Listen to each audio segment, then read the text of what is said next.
여러분, 산상수훈이라는 말을 들으면 어떤 기분이 드시나요? 아마 많은 분이 도저히 지킬 수 없는 어려운 규칙들이라고 생각하며 심리적인 부담감을 느끼셨을 겁니다. 화면을 보시면 한 사람이 거대한 돌판을 등에 짊어진 채 고통스럽게 허리를 숙이고 있습니다. 그 돌판에는 오른뼘을 맞으면 왼뼘을 대라, 원수를 사랑하라, 거짓말하지 마라, 미워하지 마라 같은 체크리스트들이 쇠사슬에 묶여 압박하고 있죠. 마치 억지로 끌고 가야 하는 무거운 짐처럼 보입니다. 하지만 오늘 제가 강조하고 싶은 점은 산상수훈이 결코 이런 숨막히는 도덕 교과서가 아니라는 사실입니다. 만약 여러분이 이 구절들을 읽으며 이걸 어떻게 다 지키나 하고 좌절했다면 그것은 천국의 규칙을 완전히 오해한 것입니다. 산상수훈은 우리를 옥죄는 종교적 족쇄가 아닙니다. 우리가 억지로 해내야 하는 숙제도 아니죠. 이제 우리는 이 무거운 짐이라는 편견에서 벗어나 산상수훈의 진짜 의미가 무엇인지 함께 고민해 보아야 합니다. 여러분의 마음을 짓누르던 그 오해를 오늘 이 시간을 통해 풀어보시기 바랍니다. 여러분, 우리가 살고 있는 세상은 과연 어떤 사람을 주인공으로 대접할까요? 화면 왼쪽을 보시면 세상이 말하는 VIP의 조건이 잘 나타나 있습니다. 돈과 권력, 그리고 남들에게 흠잡히지 않을 도덕성까지 무언가로 속이 꽉 찬 로봇 같은 모습을 요구합니다. 끊임없이 스펙을 쌓고 나 자신을 채워 넣어야만 경쟁에서 살아남을 수 있는 것이 우리가 마주한 현실입니다. 하지만 오늘 소개해드릴 하나님 나라의 VIP는 그 기준이 완전히 정반대입니다. 화면 오른쪽의 그림을 봐주세요. 화려한 장비나 조건 대신 두 손을 텅 빈 채 들고 겸손히 엎드린 모습입니다. 성경은 이런 사람을 바로 심령이 가난한 자라고 정의합니다. 여기서 가난하다는 것은 단순히 경제적으로 어렵다는 뜻이 아닙니다. 하나님 앞에서 나의 부족함을 인정하고 내 안에는 내세울 선한 것이 단 하나도 없음을 고백하며 영적인 파산을 선언하는 태도를 말합니다. 내 힘으로 나를 채우려는 노력을 내려놓고 오직 하나님의 도우심만을 구하는 사람. 역설적이게도 그런 사람만이 천국이라는 가장 큰 보화를 소유할 수 있습니다. 여러분은 지금 무엇으로 자신을 채우려 애쓰고 계신가요? 세상의 기준을 뒤집는 이 놀라운 역설에 대해 함께 고민해보는 시간이 되었으면 합니다. 다음 슬라이드를 함께 보실까요? 화면 중앙의 이미지가 매우 인상적입니다. 왼쪽은 기계 부속품으로 가득 찬 차가운 금속 사과가 있고 오른쪽은 맑은 액체가 담긴 깨끗한 잔이 놓여 있습니다. 이것은 바리새인의 의와 천국 백성이 갖춰야 할 의가 어떻게 다른지를 시각적으로 대비해 보여줍니다. 당시 종교 지도자였던 바리새인들은 겉으로 드러나는 행동을 그럴싸하게 포장하는 데 모든 에너지를 쏟았습니다. 슬라이드 왼쪽의 기계장치처럼 정해진 규칙에 따라 움직이는 행동 교정에만 집중한 것입니다.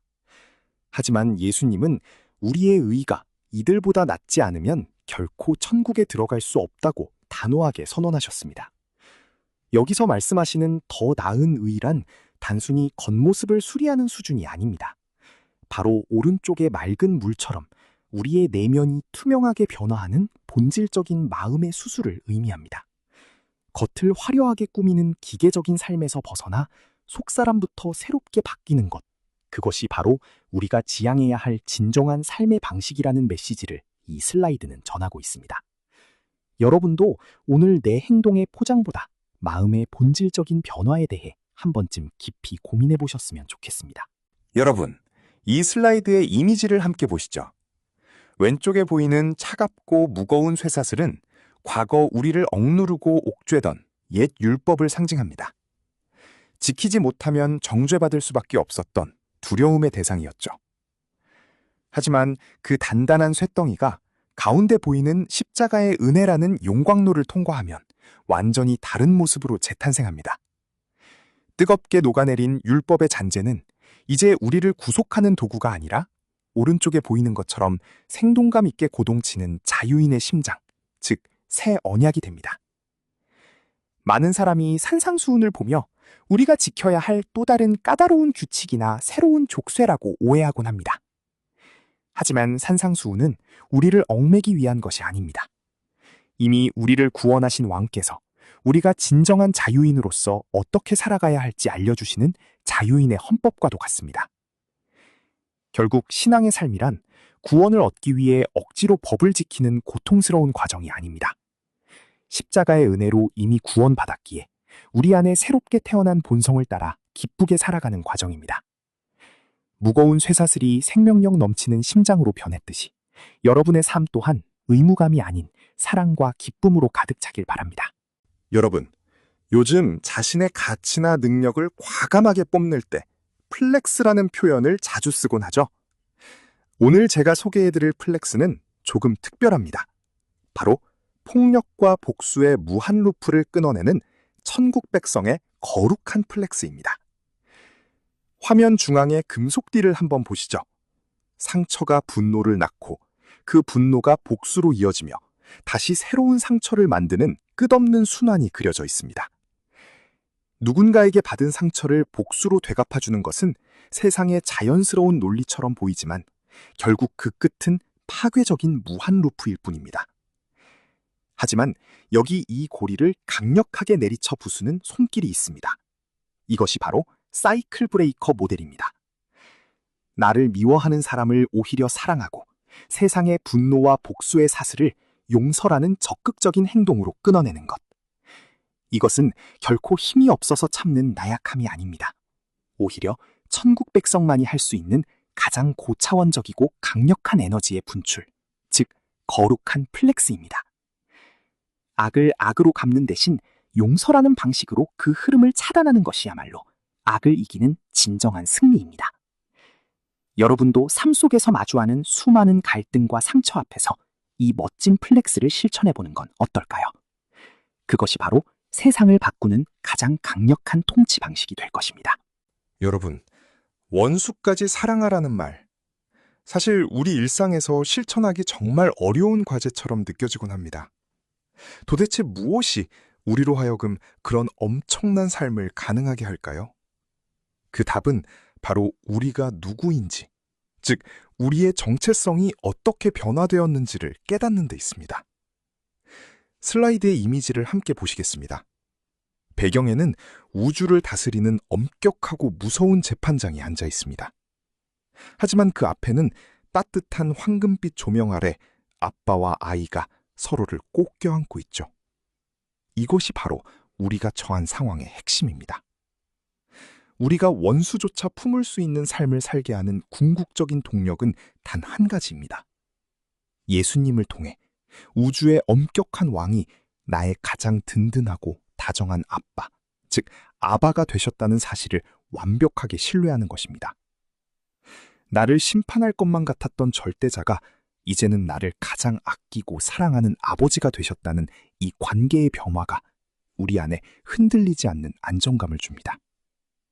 내가 우주에서 가장 강력한 분의 사랑받는 자녀라는 확신이 있을 때 우리는 비로소 누군가를 미워하는 마음을 내려놓고 사랑을 실천할 여유와 힘을 얻게 됩니다. 이 놀라운 관계의 회복이 여러분의 삶을 변화시키는 가장 큰 에너지가 되기를 바랍니다. 여러분, 요즘 취업이나 경제적 문제, 그리고 인간관계 때문에 밤잠 설치는 분들 많으시죠? 이 슬라이드의 윗부분을 보면 고아의 세계관이 나타나 있습니다. 취업과 돈이라는 무거운 배낭을 스스로 짊어진 채 매일 무엇을 먹고 무엇을 입을지 끊임없이 걱정하며 살아가는 모습입니다. 결국 그 고민은 해결되지 않고 머릿속을 엉킨 톱니바퀴처럼 복잡하고 힘들게만 만듭니다. 하지만 우리가 기억해야 할 또 다른 관점이 있습니다. 바로 아빠의 돌보심입니다. 화면 아래의 그림처럼 들의 백합화와 하늘의 새를 보십시오. 그들은 스스로를 책임지지 않지만 결코 굶주리지 않습니다. 하물며 그보다 훨씬 귀한 당신의 인생을 아버지가 책임지지 않으실 리가 있겠습니까? 내가 모든 짐을 지고 끙끙대던 고아의 마음을 내려놓을 때 우리는 비로소 무거운 배낭에서 벗어나 빛을 향해 당당히 걸어갈 수 있습니다. 여러분의 인생을 온전히 책임지시는 그 돌보심을 믿고 오늘 하루의 염려를 조금은 내려놓아 보시길 바랍니다.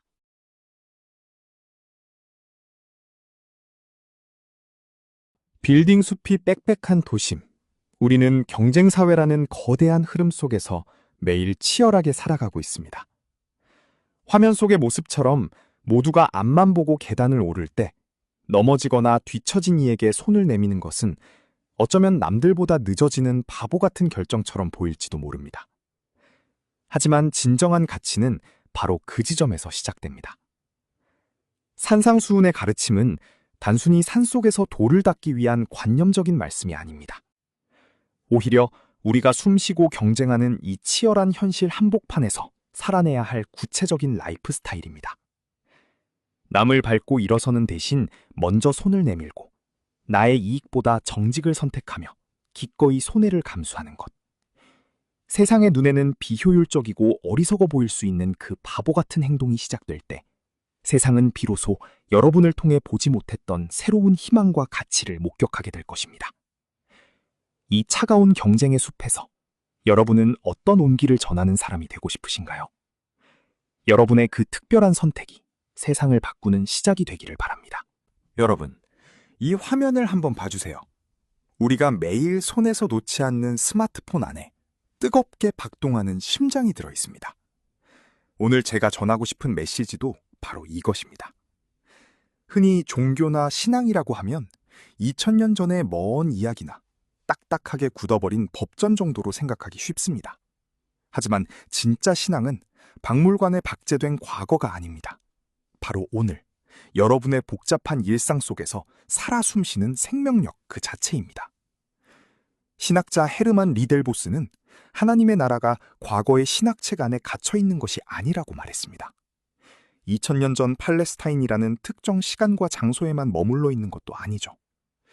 오늘 하루를 취업 준비와 학업으로 치열하게 살아낸 여러분, 내일의 걱정 때문에 오늘의 소중한 평안을 포기하지 마시길 바랍니다.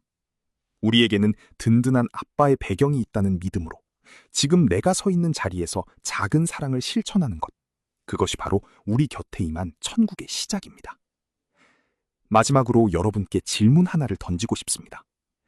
세상의 계산법으로는 조금 손해보는 것 같지만 사랑 때문에 오늘 여러분이 내린 바보 같은 결정은 무엇인가요?